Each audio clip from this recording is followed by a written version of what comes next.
Looking at the facts they provided, I need to anchor it in something concrete. The Cassini radar mapped lakes with smooth radar dark patches. That's a perfect visual detail. The largest sea is Croque-en-Mer, but the key detail is the smooth, radar dark patches that scientists identified as liquid. A cold, thick nitrogen atmosphere shrouded Titan. For decades, Voyager probes hinted at possible seas in the 1980s. Hubble observations in 1995 suggested methane might pool somewhere, but direct proof was missing. Cassini arrived in 2004, scanning for sunlight glinting off water-like surfaces. It found nothing. The silence was deliberate, the absence a question mark. By 2006, the probe turned its radar toward Titan's northern pole. Winter darkness blanketed the region. The radar returned images, smooth, dark patches scattered across the surface. No reflections, but the pattern was unmistakable, liquid. Ontario Lacus, a suspected lake near the South Pole, had been noted earlier. Now, the North Polar region revealed multiple large, dark features. Scientists held their breath. January 2007, Cassini's team announced definitive evidence of lakes filled with methane. The northern seas were confirmed. Ligeia Mare, Croque-en-Mer, the names took shape. Radar showed channels, riverbeds carved into the icy crust, yet erosion was minimal. Landforms seemed frozen in time. The methane cycle was real: clouds, rain, rivers. But the source replenishing Titan's methane remained unknown. The seas covered only a fraction of Titan's surface, a few percent concentrated near the poles. The rest was frozen plains, dunes, and methane fog. The methane cycle maintained high humidity in the lower atmosphere.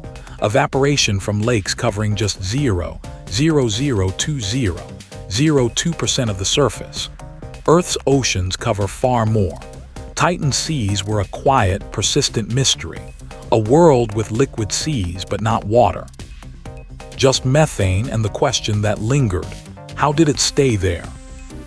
Radar pulses from Cassini slice through Titan's haze. Smooth, dark expanses near the North Pole. Croque-en-Mer stretches 1,000 kilometers across, Ligeia Mare a vast, still sea. Channels carve shallow paths through the frozen crust. No deep valleys, no riverbeds sculpted over centuries.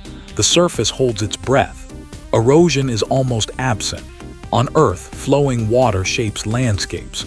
Here, methane rivers leave only faint traces. The silence speaks volumes. How could such a cycle persist with so little visible change? Titan's methane cycle operates with eerie precision. Clouds of methane condense, rain falls on icy dunes, rivers flow into seas. But the scale is startlingly small.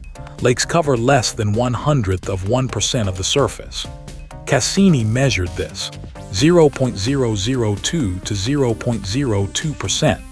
Evaporation from this tiny fraction maintains the methane humidity. Earth's oceans cover 71%. Titan's seas are not oceans. They are persistent whispers in a frozen desert. The cycle continues, yet the source of the methane remains the core mystery. The atmosphere shouldn't hold this much methane for so long. Theory 1. Cryovolcanism. Deep within Titan, pockets of methane might erupt through the icy shell like geysers of liquid gas. Evidence: a dark, possibly fluid feature near Huygens landing site and possible plumes detected by Cassini. But no confirmed cryovolcanoes have been seen. The heat required to melt ice and release methane seems improbable at Titan's cold surface. It's a compelling suspect, yet the evidence remains elusive, buried beneath the ice. Theory 2. Atmospheric production. Methane forms continuously high above Titan's surface.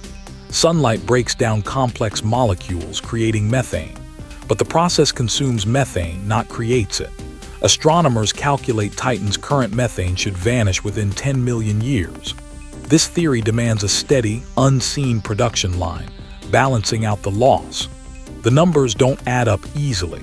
It requires a source powerful enough to counteract a slow but relentless depletion.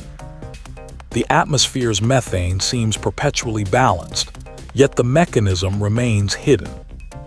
Theory 3. Primordial reservoir. Titan captured methane during its formation, trapping it in ice. The cycle simply recycles this ancient supply. The problem: Titan is billions of years old. If methane had been trapped, it should have long since been lost to space or broken down. This theory requires Titan to have started with vastly more methane than observed today, a surplus we don't see. The simplest idea is also the most difficult to prove. The methane cycle endures, but the initial store is a case file marked missing. Cassini's radar pierces Titan's hazy veil, revealing Kraken Mare, a sea stretching 400 kilometers across, its surface unnervingly smooth.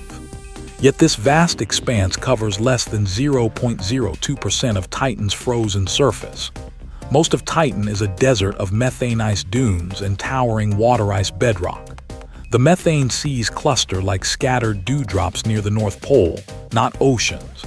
This scarcity defies expectations. If methane were replenished steadily, lakes would blanket the landscape. Instead, radar dark patches dot a barren world, their isolation whispering of a hidden source, not a visible reservoir. The methane cycle mimics Earth's water cycle. Clouds form, rain falls, rivers carve. Yet Cassini's radar shows no deep river valleys. Channels are shallow, barely etching the icy crust. On Earth, such flows would erode millennia of history. Titan's surface is geologically young, as if wiped clean. Erosion is almost absent. This suggests either a recent, violent event reshaped the terrain, or the methane cycle itself is far slower than suspected. The liquid persists, but the landscape bears no scars of time. Dragonfly, NASA's rotorcraft, will touch down at Titan's methane shorelines in 2028. It will analyze the liquid's chemistry, measure evaporation rates, and map the terrain with unprecedented detail. Without Dragonfly's data, the case remains unsolved. Methane degrades in Titan's upper atmosphere. Astronomers calculate the current supply should vanish within 10 million years. Yet the cycle continues, unbroken for billions of years. The methane vanishes faster than any known process can replace it. The atmosphere holds its breath, waiting for evidence to close the file. The mystery hinges on a single ledger: Titan's methane balance sheet. Does it recycle primordial gas trapped in ice, or does a hidden atmospheric factory constantly rebuild it? Dragonfly's sensors could read the chemical fingerprints in Ligeia Mare or Kraken Mare. They might detect isotopic signatures revealing the methane's age. Without that data, the case stays open. The moon's seas are a riddle written in liquid, where the source remains a ghost in the machine. Where does the methane come from?